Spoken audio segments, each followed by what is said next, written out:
नमस्कार, मैं अभिनेंद्र और आपने देखना शुरू कर दिया है द प्रिंट लाइन्स। मन की बात के 100वें एपिसोड में प्रधानमंत्री नरेंद्र मोदी ने कहा कि मन की बात ने मुझे लोगों से जुड़ने का जरिया मुहैया करवाया। यह मेरे लिए महज एक कार्यक्रम नहीं बल्कि एक आध्यात्मिक यात्रा है।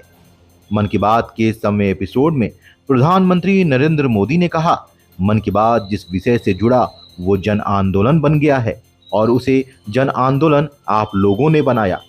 जब मैं तत्कालीन अमेरिकी राष्ट्रपति बराक ओबामा के साथ साझा मन की बात की थी, उसकी चर्चा पूरे विश्व में हुई थी। मन की बात मेरे लिए दूसरों के गुणों की पूजा करने जैसा ही है। हर बार देशवासियों की नई सफलताओं का विस्तार। मन की बात में पूरे देश के कोने कोने से लोग जुड़े, हर आयु वर्ग के लोग जुड़े। बेटी बचाओ बेटी पढ़ाओ की बात हो, स्वच्छ भारत आंदोलन हो, खादी के प्रति प्रेम हो या प्रकृति की बात, आजादी का अमृत महोत्सव हो या फिर अमृत सरोवर की बात। मन की बात जिस विषय से जुड़ा वो जन आंदोलन बन गया। प्रधानमंत्री नरेंद्र मोदी के मासिक रेडियो कार्यक्रम मन की बात के 100वें संस्करण का प्रसारण रविवार को देश भर में करीब 4 लाख केंद्रों पर किया गया। इस कार्यक्रम को ऐतिहासिक बनाने के लिए व्यापक स्तर पर तैयारी की गई। इस तरह से प्रसारण का नया रिकॉर्ड बनाने की तैयारी भी की गई। प्रधानमंत्री नरेंद्र मोदी के रेडियो कार्यक्रम मन की बात 100वां एपिसोड पूरा कर चुका है। बीजेपी और सरकार ने इसे ऐतिहासिक बनाने में भरपूर कोशिश की।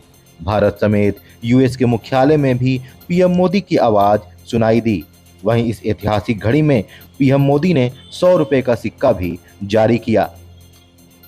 मन की बात की एक और विशेषता रही है। मन की बात के जरिए कितने ही जन आंदोलन ने जन्म भी लिया है और गति भी पकड़ी है। जैसे हमारे खिलौने, हमारी टॉय इंडस्ट्री को फिर से स्थापित करने का मिशन मन की बात से ही तो शुरू हुआ था। भारतीय नस्ल के श्वान, हमारे देशी डॉग्स, उसको लेकर जागरूकता बढ़ाने की शुरुआत भी तो मन की बात से ही की थी। हमने एक और मुहिम शुरू की थी कि हम गरीब छोटे दुकानदारों से मोलभाव नहीं करेंगे, झगड़ा नहीं करेंगे। जब हर घर तिरंगा मुहिम शुरू हुई तब भी मन की बात ने देशवासियों को इस संकल्प से जोड़ने में खूब भूमिका निभाई। ऐसे हर उदाहरण समाज में बदलाव का कारण बने हैं।